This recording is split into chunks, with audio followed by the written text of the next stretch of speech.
Hello and welcome to another edition of Coffee Talk on the Pitcherless Podcast Network. My name is Trevor Hooth, and I am joined, as always, by Mr. Nate Kosher. Nate, how you doing? I'm doing well. We are here nearing the end of October, and the World Series is upon us. Yeah, at least we know who's going to be in it. This is our new every 2 week format that we're releasing an episode now. So we're going to be behind on some news, but we're still going to talk about it because that's what this is all about. You might have heard the news. You haven't heard Nate's take on the news yet, though, and that's I think That's where, right. yeah, yeah. So make sure to keep tuning in here on Coffee Talk. You can also find Nate on Twitter at Nathaniel Kosher. You can find me at Hooth Trevor, and of course, you can find our podcast Coffee Talk at Coffee Talk PLP, which is the same name as our YouTube channel, where you can see our beautiful faces while we do this podcast. Once again, that's Coffee Talk PLP. We got some house cleaning out of the way. You mentioned the World Series, Nate. This is the World Series we're all going to love to hate, I guess, is the best way to describe it. Yeah, that is a good way to describe it. I was trying to figure out who I even want to cheer for and win or lose, and it's basically a toss-up because the Dodgers are a rival of the Diamondbacks in Mm-hmm. the NL West, obviously. If it was anyone other than the Dodgers, I would maybe say, yeah, I'll take them. But now I'm sort of leaning Yankees, Mm-hmm. which just hurts as a baseball fan, other than the Yankees franchise, right? Because none of us would want the Yankees to win. Yeah, it comes down to which star do you want to root for? Do I want to root for Shohei True. Ohtani or do I want to root for future Tiger Juan Soto? And Just listen, manifesting that. yeah, you guys speak it into existence, but yeah, it's going to be a great. I mean, talent wise, it's going to be a phenomenal World Series. There is a lot of talent on both of those teams. Yeah, I mean, it will be star-studded, no doubt. And Mhm. I think Major League Baseball has to be happy about this outcome, getting the two, big premier historic franchises. And yeah, it will be interesting to see which star kind of has their legacy defying, victory because Judge has been there before, or has he played in the World Series? They got to the I don't know if ALCS. I don't think he got to the World Series, but obviously every year that's kind of what they're looking at. That's their goal. And then now Otani being on the Dodgers, they, for all their success, you think should arguably have even more World Series titles when they've won the division the last like 15 years. But yeah, it should be fun. Fun to see. yeah, it should. Aaron Judge has not played in a World Series yet, um, Okay. but it's So it's gonna be a fun let's see one. I what he mean, does. these are two very talented teams. It should be a fun World Series to watch if you're a fan of good baseball. If you're looking at the uniforms, you might not love it as much. Um, but have you been seeing the everybody putting Moneyball music behind like every home run hit now? Yeah. Like they're putting Moneyball music behind a Juan Soto home run when he plays for the Yankees and just goes against everything that movie was about. Yeah, it's now the backdrop to every home run that's hit. As You Moneyball teaches us, if you fill your lineup with superstars, you can make it to the World Series. open your pocketbook. Here's the super franchises. Yeah, complete Yeah, opposite of Moneyball. yeah, yeah. This is a different kind of Moneyball where they're like, you know how we recreated this player in the aggregate? We're just going to get the player. Here's the guy. Look, And it's three it. more. Yeah, yeah. Then we're going to go get a bunch more of them. I mean, how do you have Juan Soto and Aaron Judge? That is insane. I know. But then you look at the Dodgers and you're like, how do you do that? So whatever. It's good. Like in I terms of guess star talent, like that's what this World Series is about. the other thing, maybe this is a good World Series for old baseball fans from New York. Mhm. Obviously, the Brooklyn Dodgers leaving New York. When was that? I don't know. The 1950s. So that's kind of cool in a way. It's a Subway Series, even though the Mets got beat out, Yeah, right? I don't. Sort I of. mean, historically, I guess you could say that. I don't know if anyone counts that. But Did you look up? Did you look up the actual year, Nate, of when they moved out?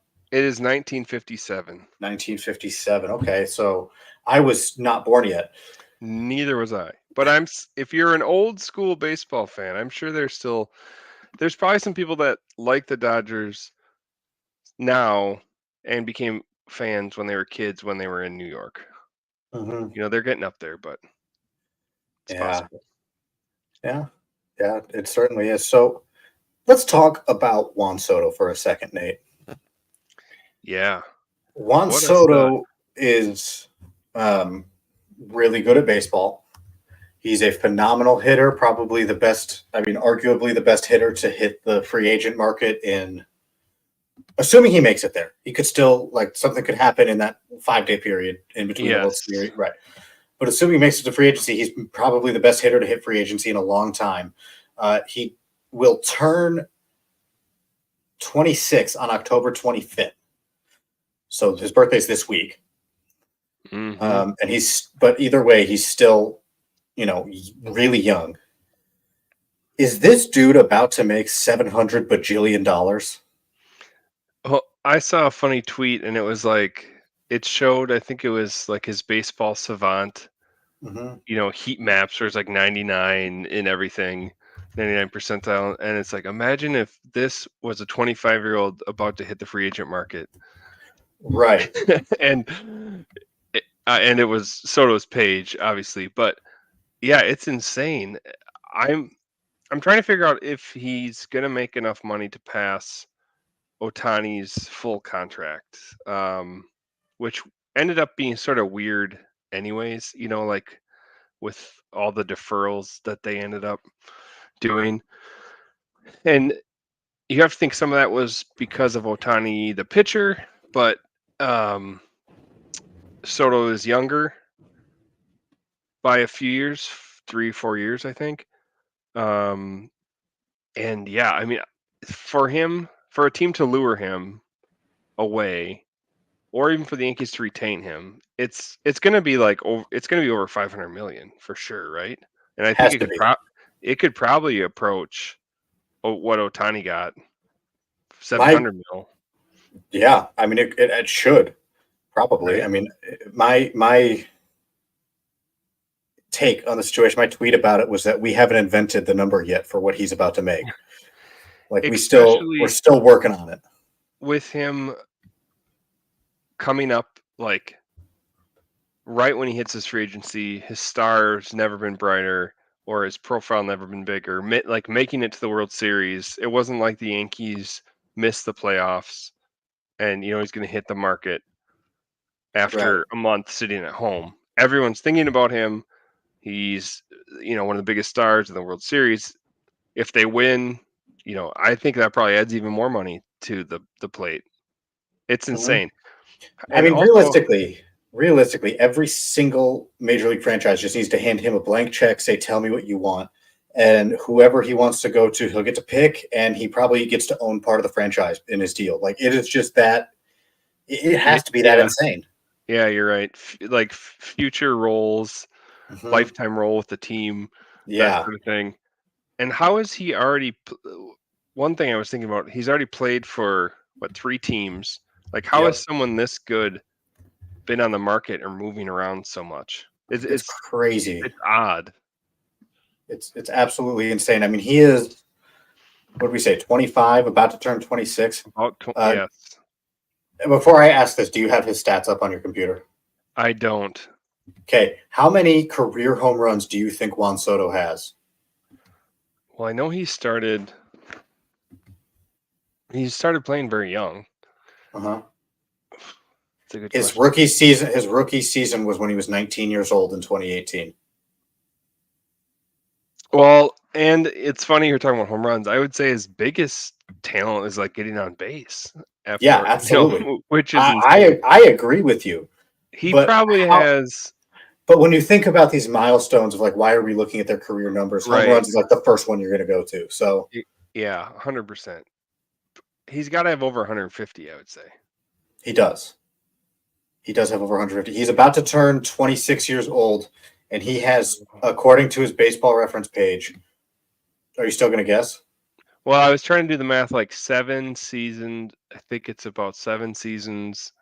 If he hit 25 to 30, I don't know, 180. I'll say 180. 201. Oh, he's cracked 200? Yes.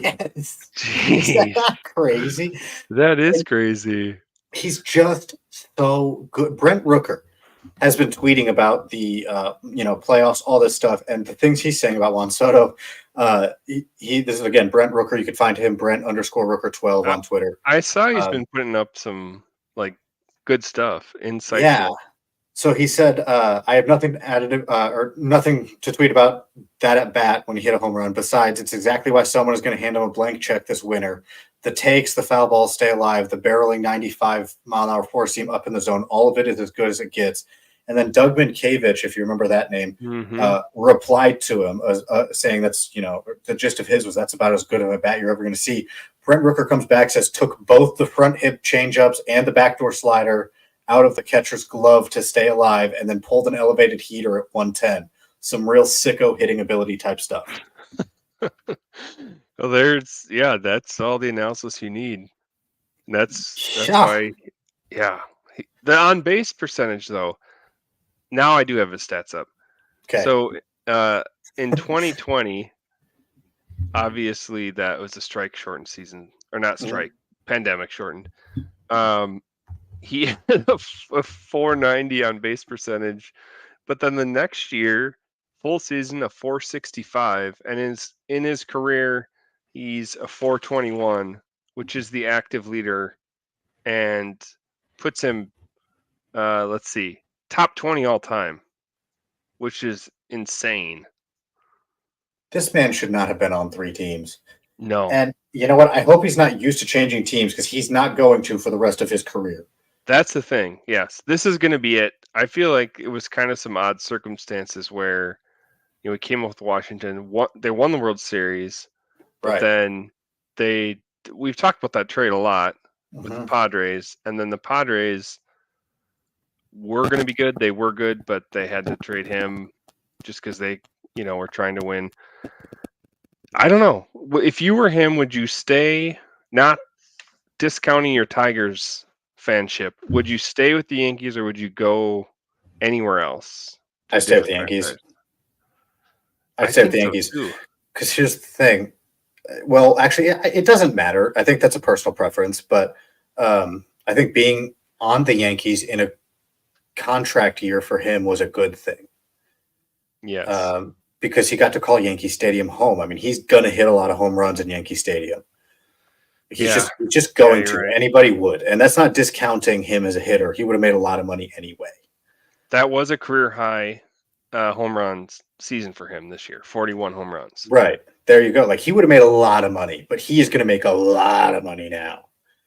And and that's because his power can play at Yankee Stadium now. I think the Yankees should do everything they can. They have a 5-day advantage from when the World Series ends until when he hits the free agent market.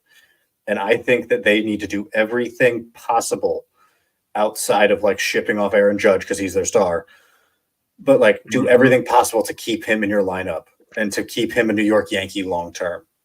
So, what could be a wrench in those plans, or someone that's maybe going to be affected if they do decide to keep Soto, is Garrett Cole. I'm starting to put together a free agents article, top free agents of this offseason for Pitcher List. And Garrett Cole, I don't know if you know his contract situation, but he can opt out if the Yankees decide not to add a 10th year to his contract. So right now, I think he has 4 years remaining. They can decide a 10th year at 30-something million to give him that. If not, then he's a free agent and contest the market. But I was that's the decision this offseason? Yes. That's what the decision with Cole is going to be. Right. So they're obviously going to open the bank for Soto and, want to be in any of the running for him and going to match the contracts. But I wonder if that's also going to affect Cole, because I saw Steinbrenner said, he made some comment about the payroll. It's kind of ironic to say, but the Yankees payroll being a little out of control, that they need to tighten it up or make some changes. Like he was hinting at maybe tightening up the payroll. So that will be interesting to see. I mean, I think you have to keep between those two. You have to keep Soto, even though Cole's an ace. This season he was hurt. I think before that he probably would have opted in. Now with his shortened season, he could maybe make more money hitting the market and getting like one more, big contract rather than extending his Yankees contract out. But it'll be interesting to see. Yeah, I mean, with all respect to Garrett Cole, his career, the talent he has, how good he is right now today as we're talking, Nate, I don't know if that's close. Like, I really don't. And that has more to do with Juan Soto than it does Garrett Cole. But yeah, true. I think you have to keep Soto. I think, you're getting a mid-20s generational talent versus a dude who's going to be 34 next year, coming off of an injury that kept him out. He only threw 95 innings in the regular season.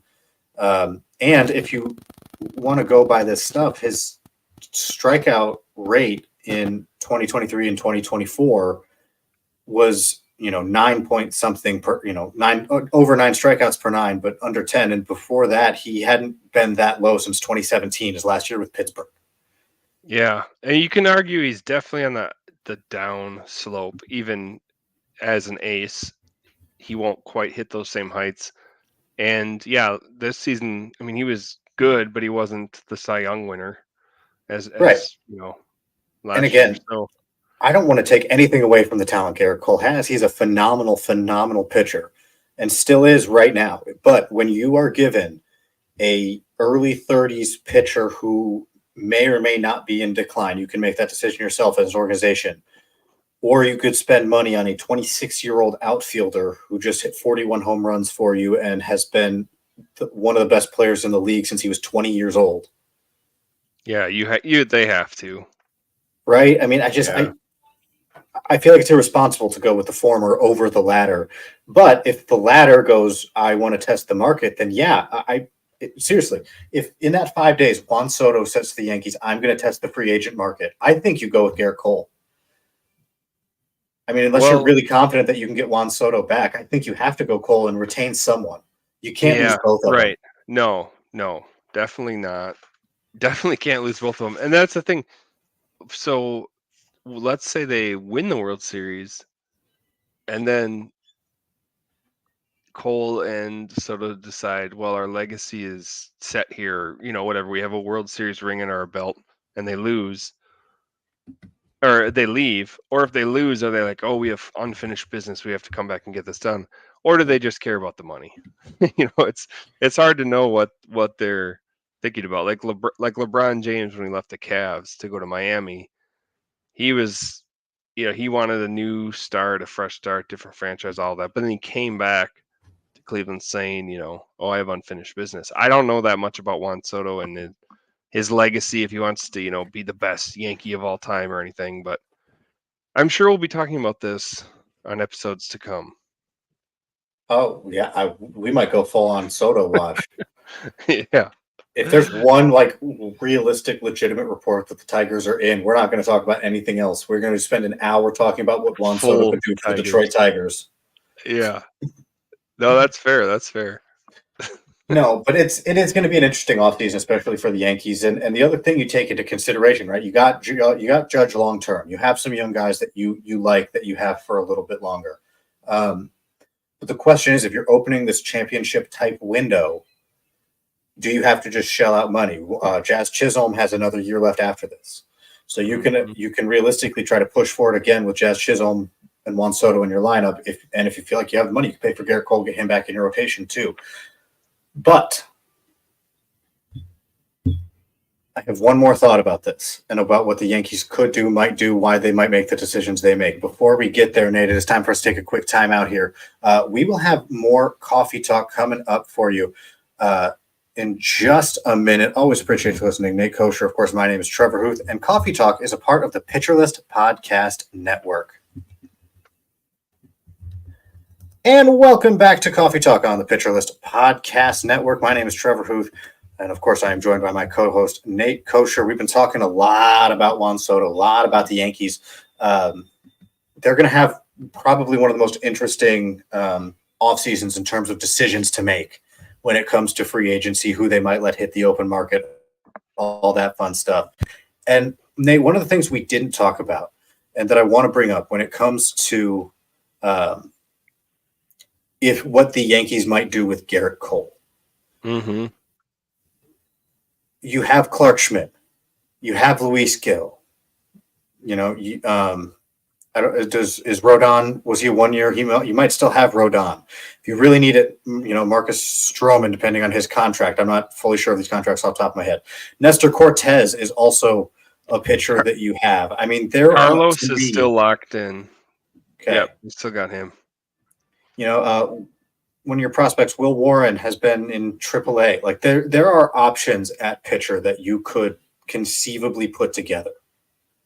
And so if you're looking at it and you're like, what do we want to do? Do we want to go Juan Soto? Do we want to go Garrett Cole? And I also don't know what the pitching looks like on the free agent market. I have not taken time to look at that, fully. But I think you can look at what you have as pitchers.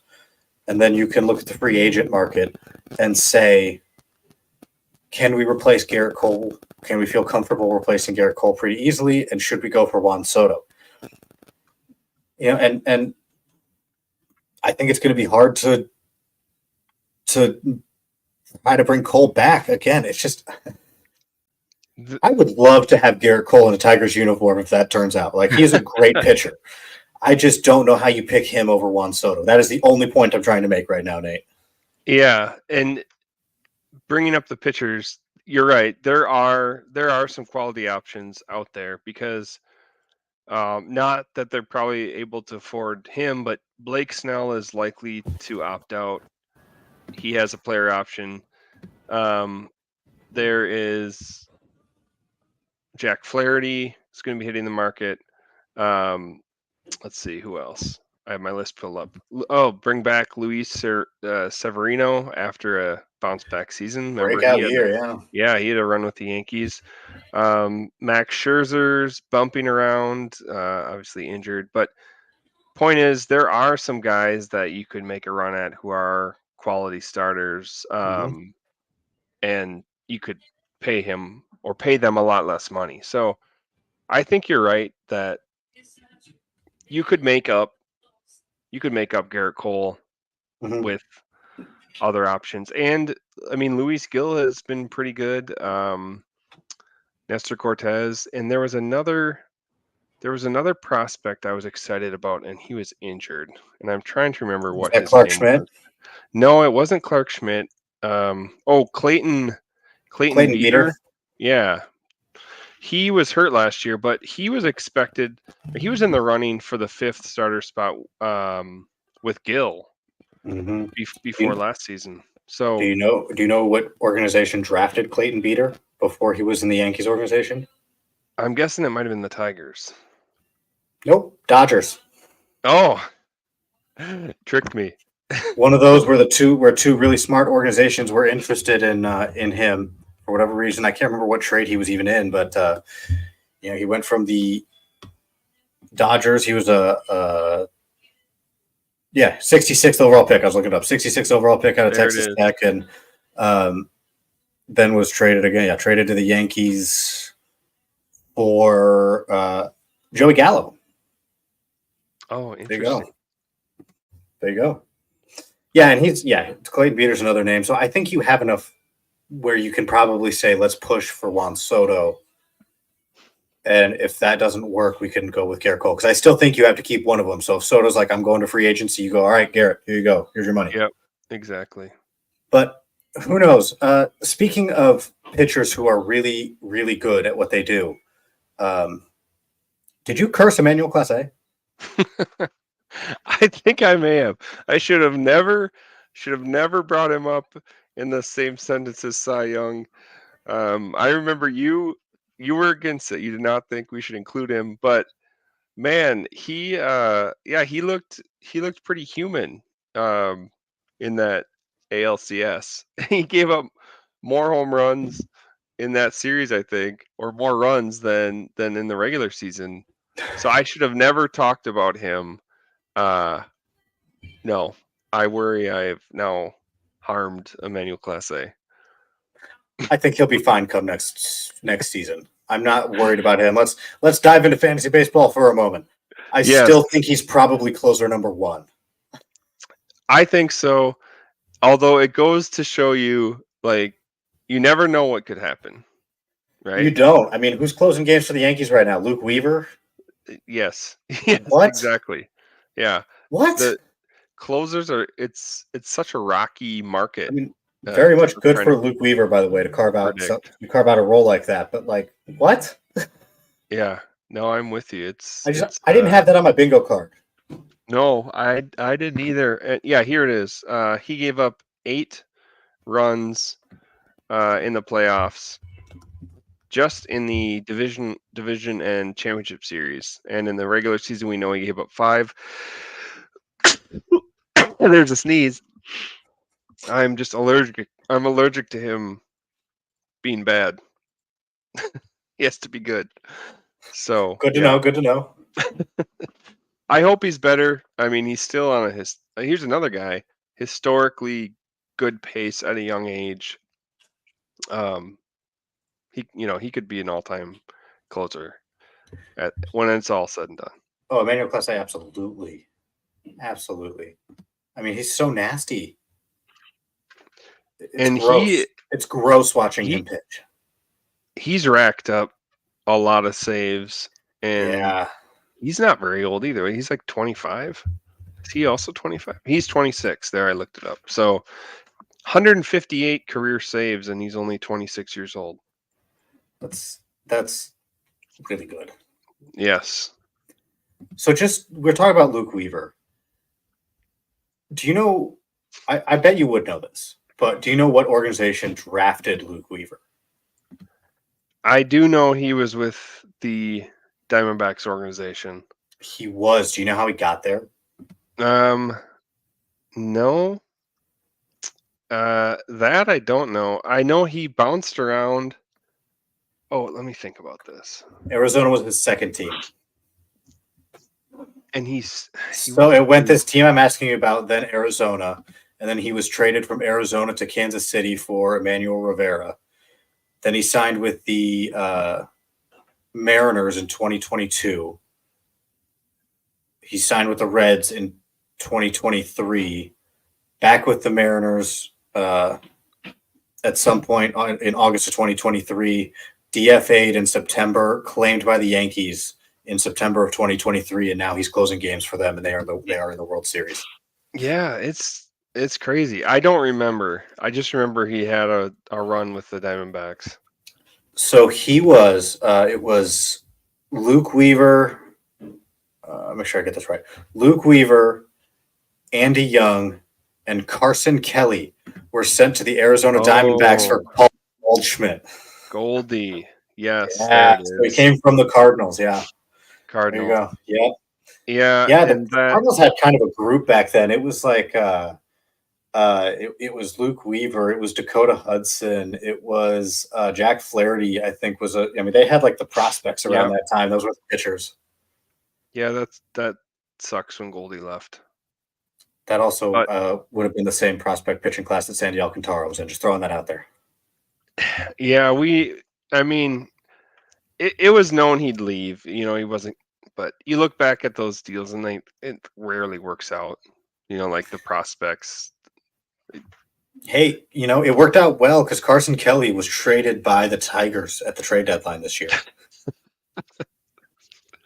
There you go. Worked out for someone. Carson Kelly. Oh man. Yeah, so he was. He was traded for Paul Goldschmidt, which is throwback. I forgot who all was in that trade. So what have been your biggest takeaways from the playoffs so far, Nate?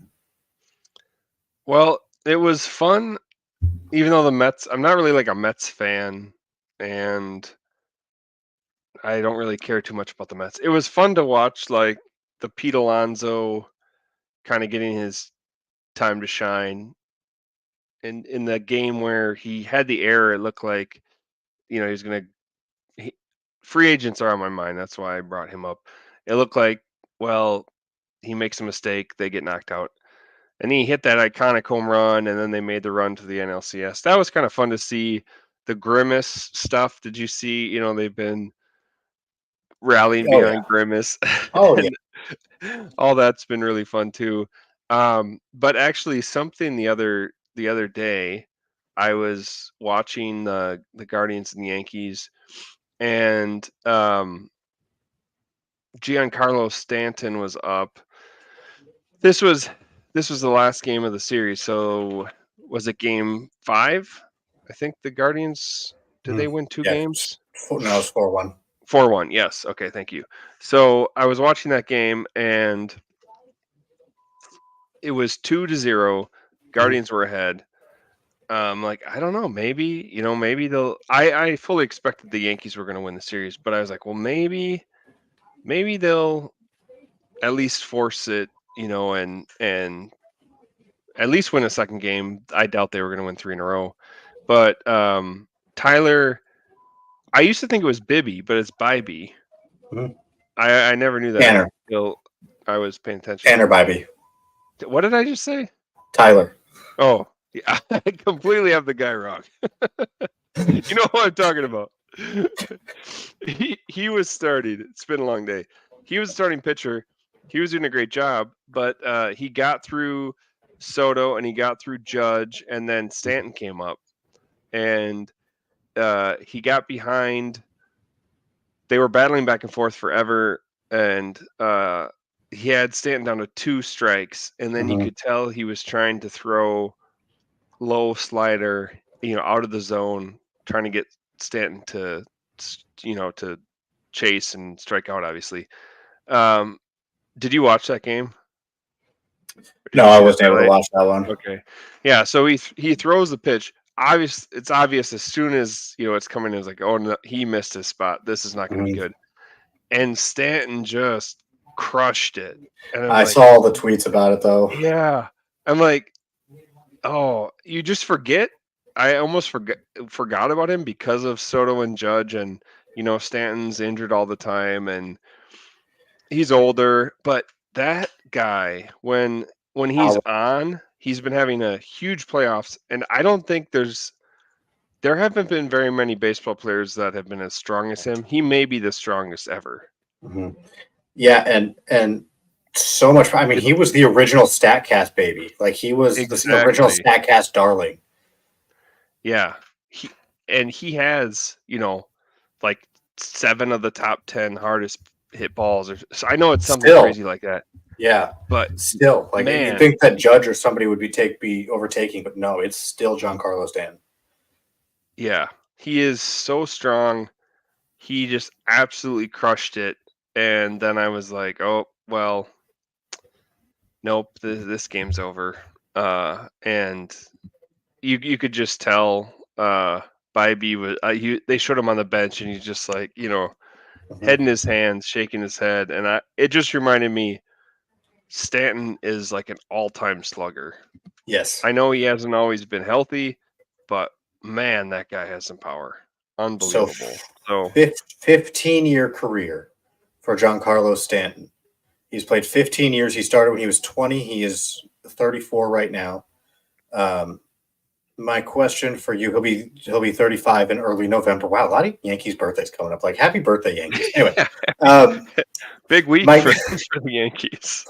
my question for you: How many home runs do you think Giancarlo Stanton has career? Well, so this one, I'm going to be closer on this because I saw after those home runs, I saw people arguing, and he was the AL CS MVP. Mhm. I saw people arguing whether or not he's going to be the Hall of Famer. Yeah. So I know he has over 400 because I saw, people Mhm. putting out stats about that. So Yeah. I don't know the exact amount off the top of 429 my head. according to his baseball reference page. 429. Wow. And well, I All right. remember that year. Remember the year he had in Miami? 59 Um, home runs. yeah, when Yeah. that he won MVP, that was just insane. Yeah. Okay, so since you kind of knew that one, let's go with one that you probably don't know. How many career stolen bases does Giancarlo Stanton have? Noted speedster. Man. Welcome I to mean, off-season now it's content, Nate. yeah, the last couple seasons, I mean, steals are easier. 20. Wow. Don't give him any credit, Nate. He has 42. What? Okay. Noted speed demon. Yeah, he'll probably start kicking up the steals here in the latter half of his career, and That'd throw off the Dodgers in the World Series. that He would. just bunts to get on base and start stealing. Okay, but Nate, speaking of like elite hitters, and I'm completely changing the subject here. Speaking of Yeah. like elite hitters, apparently every hitter in the Arizona Fall League is an elite hitter. Oh my gosh, why even bring pitching at this point? I'm glad you are redirecting us because we probably should talk about some prospects, huh? I mean, yeah, listen, I don't know if you guys have known, I am now doing rankings at Fantrax for Dynasty Leagues. So prospects, I do like to talk about, Nate. Yes, I do. You do. And you're right, I have seen it. Obviously it's a hitter friendly environment, but I have seen a lot of Still. headlines about this guy's hot, that guy's hot. Chase DeLauder, I've been happy to see do well because I need him to do well on my dynasty league. So I was happy on that. And Robert Hassel, I saw he was getting some love. Who are you excited about, or who's been jumping out to you? So Kemp Alderman is one that has stuck out to me. He's hitting, 313. He has 6 home runs in the Arizona Fall League. So Kemp Alderman has for sure been sticking out to me. Well, I guess I can give a little Sorry background. about that. He was Sneezed again. He was a second rounder for Miami in 2023, and he got up to oh my goodness, I want to say Double A. I think he made it to Pensacola this past season. Okay. But he, I don't know, man. It's very interesting, especially with how he did. He got 6 games in Double A, hit 174. He hit 240 in High A, but just the fact that he has 6 home runs and he's hitting the cover off the ball, like he's been a standout for me so far in the AFL. I am going to be honest, I don't know his profile all that well. He's going to be a guy that I look into more this summer, but just off the jump, when you're talking about numbers, his stick out for me. Yeah, that's big. I mean, it's impossible for me to do this and not talk about more Tigers. There's a couple of Tigers catchers. Theron Lorenzo has been doing really, really well. He is hitting 421. He's only hit 1 home run, but 4 doubles, and it's just hitting the cover off the baseball. So that's good to see, especially because you traded Jack Flaherty to get him. People thought it was a light return, and if it's going to be a good return, it's going to be Lorenzo. You need him to be the guy that you think he is. So I was just thinking, wasn't that the Flaherty trade when you said his name? So you need him to be the guy, right? Trey Sweeney can be good, and that's awesome, but you didn't trade Jack Flaherty for Trey Sweeney. You got Trey Sweeney. You traded him to get Theron Lorenzo. Right. Yeah, Trey Sweeney was like a pleasant surprise. That. Yeah. So it's good to see Lorenzo hitting. The other one is He had. And I'm probably going to botch this name, but Josue Briseño from the Tigers. He's been a guy he was hurt. He was putting up good power, good EV numbers, and then he got hurt, and he hits the ball on the ground a lot, or he has in the past at least. And man, he came out like 3 homer game in his first game. He's got 5 home runs total, 10 RBIs. He's hitting 469. Like he is. Oh wow. Hitting. He's probably the best hitter in the AFL right now. They're only like 10 games in, but he is probably the best hitter in the AFL right now, and that is amazing to see. Just because, like, I don't know, he was nowhere. Like he was hurt, and you hoped he came back. He always had the promise. Like he's always been a guy that prospect heads have talked about as being someone who could turn into something. And it seemed like he finally was this year, and then he got hurt, and now he's making up time in the AFL, and he's making up time in the AFL. he's doing what he needs to do. You got to feel good about that. Yes, you do. So those two stick out a lot, and another one, Colson Montgomery. He's hitting 400 right now in the AFL, which is good to see. He kind of struggled. I saw he was doing good. Yep. Here's my thing with the AFL, and people look at it differently.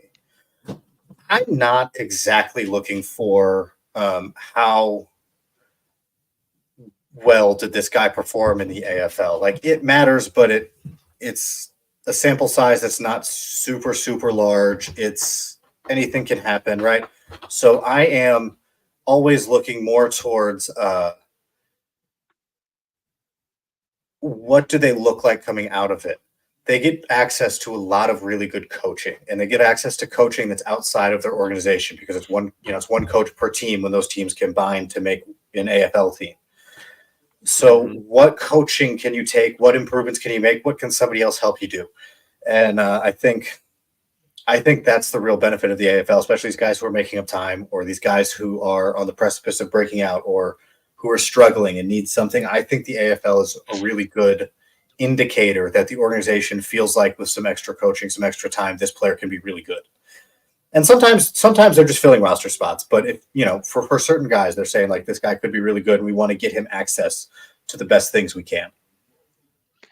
Yeah, I would say on the flip side, pitchers, we've been talking about hitters. Diamondback, who has been doing well. Cat makes an appearance. Yumin Lin, did you see? He's been solid. He got up to AAA for the Diamondbacks, but I saw the other day he pitched 3 scoreless and has been turning some heads. So I would think he probably has a chance next year to make the Diamondbacks roster. We'll see how their pitching plays out, but yeah, it's fun, and at least gives like prospect heads and fans something to pay attention to be nerds about. Yes, absolutely. And that is what we do. I love it. So speaking of rosters and prospects and stuff, we only have a few minutes till we take another break. So I just want to quickly bring up USA Baseball announced its Premier 12 roster. And I texted it to Nate just before we went live. I've looked at it a billion times because it is... Pull that back up here. It is one of the greatest collection of just baseball players, I think, that I've seen in a while. So without reading down the whole list, you can go find this roster. But like Dylan Covey is on this roster. Anthony Gose is on this roster. Rich Hill is on this roster. Tuki Toussaint, like these MLB veterans who have kind of, been hoping to find a home, trying to find a team. Right. Yeah. But also Tim Elko is on this roster. He's not the highest prospect I'm going to say, but I've talked about him, so I'm going to mention him. Termarr Johnson is on this roster. Chandler Simpson, the dude who stole 150 billion bases this year, is on this roster. Matt Shaw is on this roster. Colby Thomas, Carson Williams, like these legitimate prospects that people are super interested in. Those are good prospects. Yeah. And they're on this roster along with, 45-year-old Rich Hill. That's so funny. Didn't Rich Hill, he made it back to the majors, right? Didn't someone sign him? And no, I'm losing my train of thought. I swore he made a start. Okay, yes. He made a start for the Red Sox this season at 44 years old. 3.2 innings. The ageless Rich Hill. Yes, the ageless Rich Hill. Because I remember the news of when he signed, and I was like, did he make it back to the bigs? And he did make it back to the bigs. So, yeah, that's funny. The mix of he's old enough to be some of those guys' dad. Grandpa, yeah. Yeah. No, you're right. He's old enough to be some of their dads. That's insane. That is crazy. But just, a fun grouping of players. I suggest you go look at it again. That's USA Baseball Premier 12 roster. Nate, right now we're going to take another quick timeout. We will be right back with more Coffee Talk. The home stretch is coming up. So make sure to get your I don't know, coffee. Hopefully you listen to coffee when you listen to Coffee Talk, or you drink coffee when you listen to Coffee Talk. I don't know. Words are hard. We'll be right back. Nate Kosher, my name's Trevor Hooth, and of course, Coffee Talk is on the Pitcher List Podcast Network. 1 second, Nate.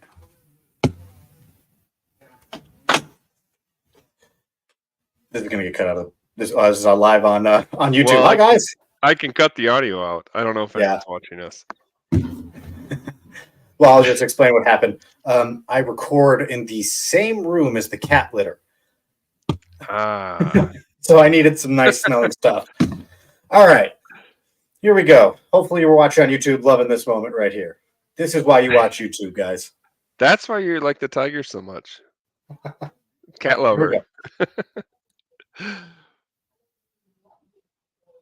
And welcome back to Coffee Talk on the Pitcher List Podcast Network. My name is Trevor Hooth, and I, of course, am joined by Nate Kosher. We're in the home stretch of this podcast here, and we appreciate you listening now. I keep saying one thing that I would like to talk about, but there's a lot of things I want to talk about with you, Nate, and I know that we should touch on some fantasy topics, but the Colorado Rockies are planning to cut payroll this offseason. Yeah, I saw your note, and I had to do more research about that because I had not heard that. But what?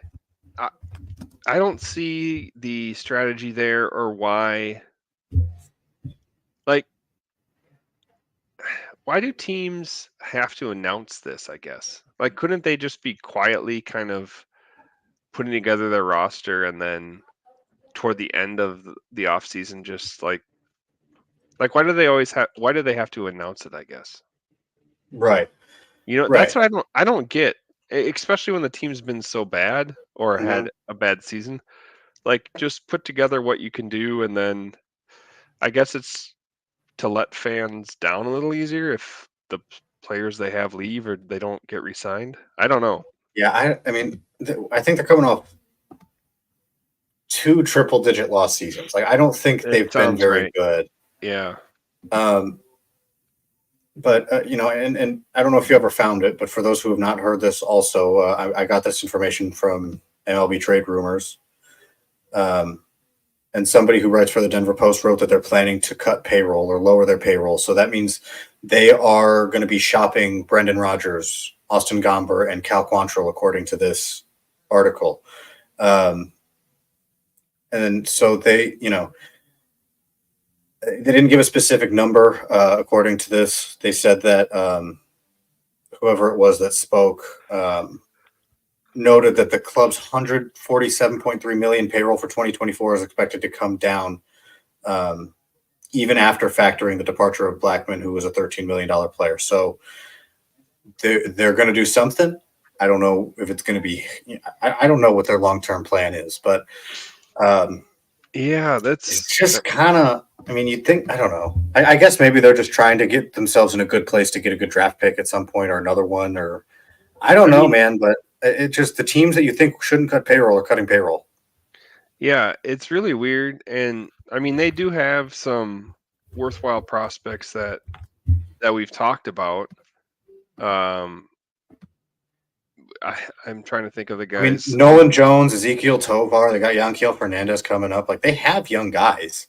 Yeah, and they have young talent. Zach Bean. Who else?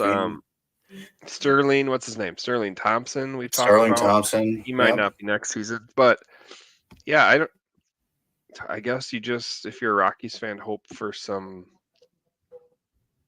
your future stars come through, and you can build from within, because you're not going to really draw a lot of, even without cutting the payroll, they're not going to draw premier,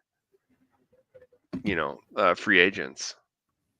At least pitchers. And exactly, pitchers have never really wanted to go there, and when you've been so bad, the hitters are even going to be slim. Right. So they, let's see, the last time that the Rockies had a winning record was in 2018 when they went 91-72. Following that, they went 71-91 in 2019. The COVID year, they were 26-34. And, then it's just been basically steadily downhill. 2021, they were 74 and 87. 2022, 68 and 94. 2023, 59 and 103. And this year they were 61 and 101. So it is 200 plus lost seasons in a row. And it's just been going downhill since 2018. And I know as a Tigers fan that these long rebuilds are hard. Well, good news is they are bringing back Bud Black. Did you hear that?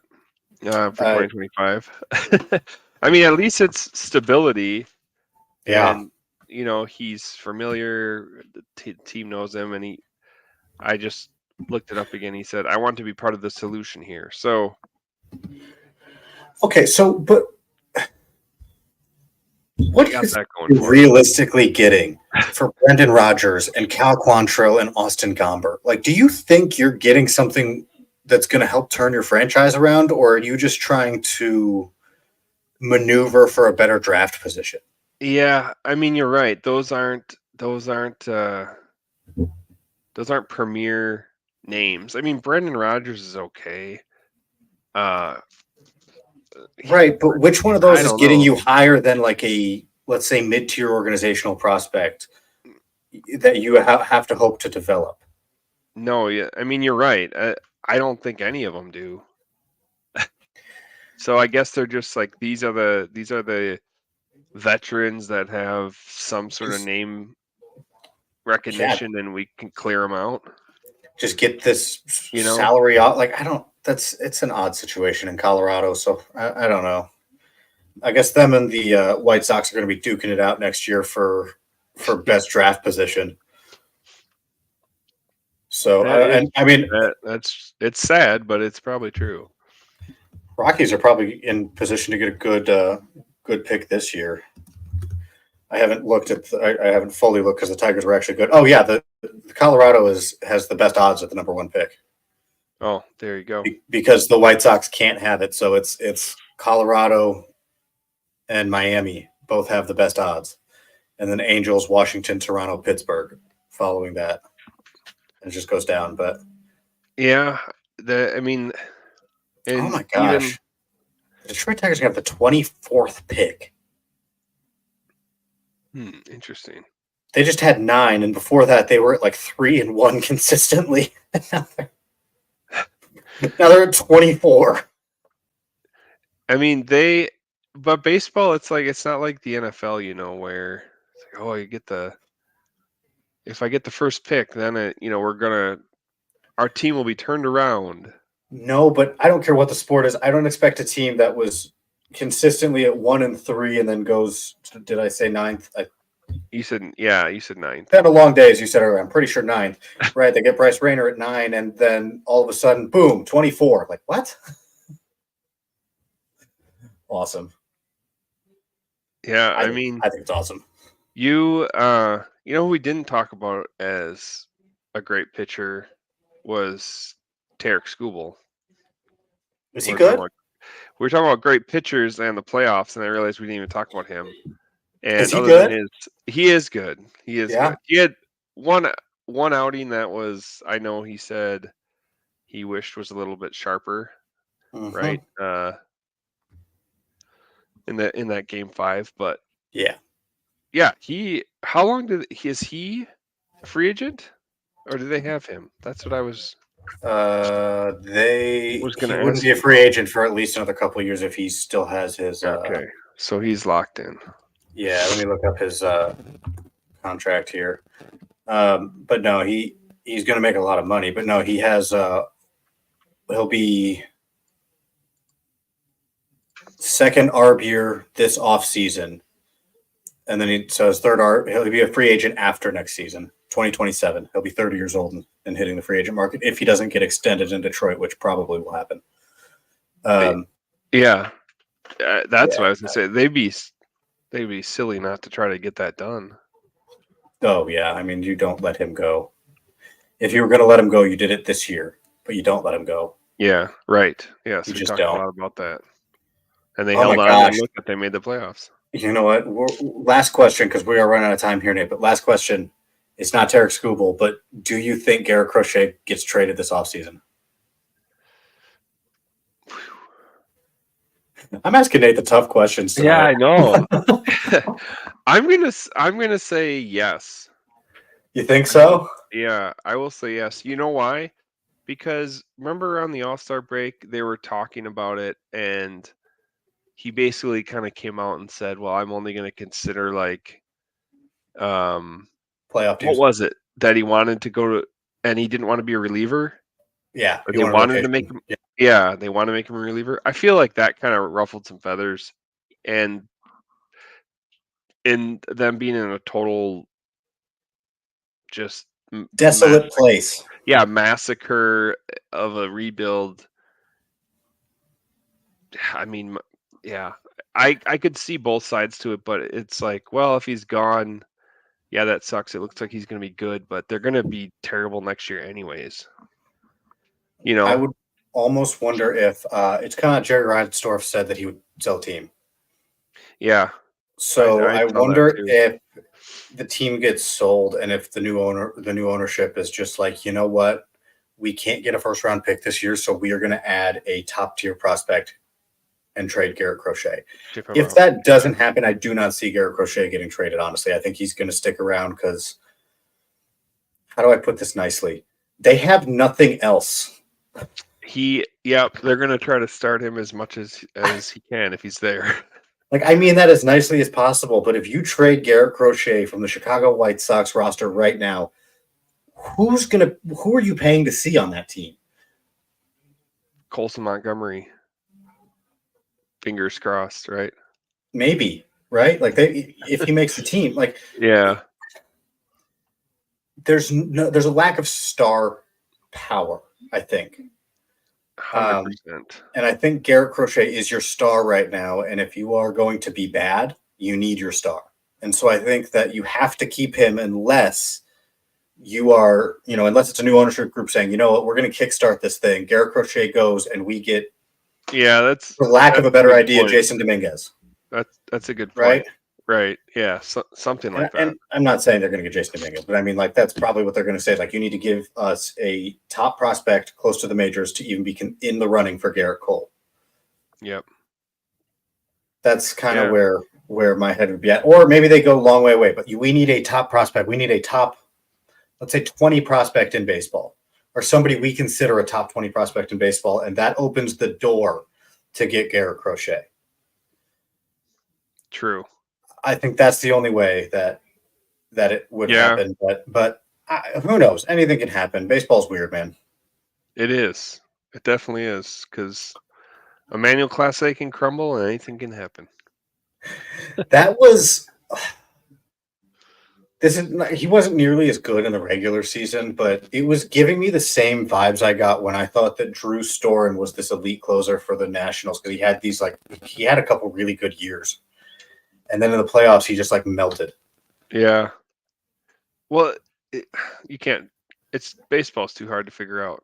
It is. And then all the tweets start like, "Oh, I have a Drew Storen or Emmanuel Class A poster on my door, and now it won't close." Like, oh my gosh. Oh boy. Yeah.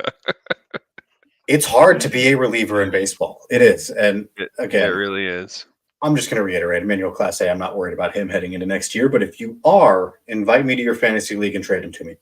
So, Nate, I think we got a good one in here. Episode number 29. In 2 weeks, we will be recording episode number 30. 30. That's right. Yeah, this was Crazy. Fun. Keep following us throughout the off season, and that free agent article I was talking about should come out shortly after the World Series. So it's the top 35 free agents going into the off season. Perfect. Make sure to keep an eye out for Nate's content again. Top 35 free agents. Always, it's good to see you right again, Nate. Yes, thank you. Yeah, thought that would be fun, and probably do a few more things as the off season hits us. Yeah, absolutely. It's awesome to see you writing again. Let's again follow him at Nathaniel Kosher on Twitter. Follow me at Hooth Trevor. Follow our page at Coffee Talk PLP. That's also the name of our YouTube channel that you can check out, and you can, I don't know, hear outtakes that we get edited out of our podcasts. What happened tonight? Whoops. That's okay. So make sure, again, YouTube, Coffee Talk PLP, that's our Twitter as well. My name is Trevor Hooth, and we will have more Coffee Talk coming up for you in a couple of weeks. And that should be a good one. That should be, pretty close to when free agency is going to start. If not, if it's not already underway, we'll see what happens. But again, always appreciate you guys listening. Next episode's number 30. We're getting up there, Nate. Our podcast is getting old. We always appreciate you guys listening. This has been another edition of Coffee Talk on the Pitcherless Podcast Network.